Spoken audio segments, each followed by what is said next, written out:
Hi, welcome to the third video of our series on Cartesian planes or coordinate grids.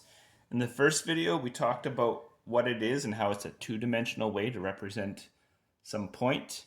In the second video, we started labeling our Cartesian plane and how we could identify spots on it.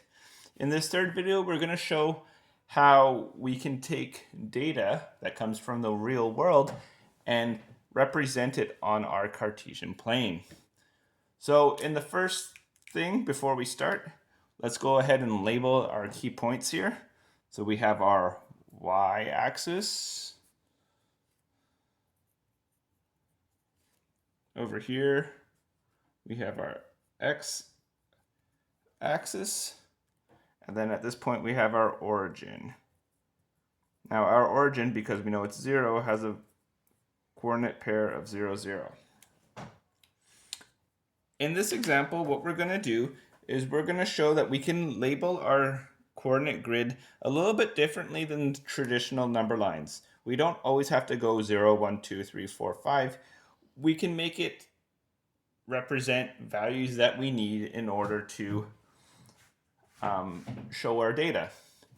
So the first aspect here is we're going to try and show on this grid how we can show at a car dealership how each week a different number of cars were sold. And to do that, we're going to label each side as well as the x and y axis. We're going to give them an additional name.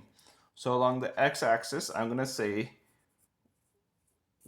week number. On the y-axis, I'm going to say cars sold. So this helps us identify it. And if we look over here at our table, we can actually see that it represents each of the lines. So the week is going to be our x-axis or x value, and the cars sold are going to be our y value. Okay. Now we need to keep on labeling. So for weeks, we see that they continue on as normal counting. So week 1, week 2, week 3, week 4, week 5. Now for our cars sold, if we counted by 1, 0, 1, 2, 3, 4, 5, 6, 7, 8, 9, 10, we would have to go all the way up to 80 in order to get all our values on. So we're going to shift this and we're going to represent it in groups of 10. 10, 20, 30, 40, 50, 60, 70, 80, 90, 100. So having these points, we can still go ahead and count by our x value and then up by our y value to get our points in. So at week 1, we're going to go to our x value. To week 1, they sold 10 cars. So from here, I would go up to where it's 10 and put my point in. And it's always good to label our points on a grid if we have the ability to do so. So I'm going to go 1, comma, 10. Okay, so now at week 2, out to 2, I'm going to go up to 35. So 10, 20, 30, but then it jumps up to 40. So what we can do is kind of guess about where halfway would be between 30 and 40 and put our dot right there. And then we can go 2, comma, 35. Week 3, all the way up to 65. So 1, 2, 3, 10, 20, 30, 40, 50, 60. And again, I'm just going to go slightly higher.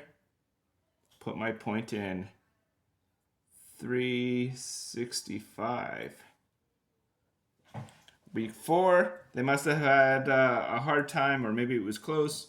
So all the way out to 4. I'm going to go up 10 and then a little bit more again. And that's 415. And our last week, week 5, all the way at the end, went up to 80. 10, 20, 30, 40, 50, 60, 70, 80.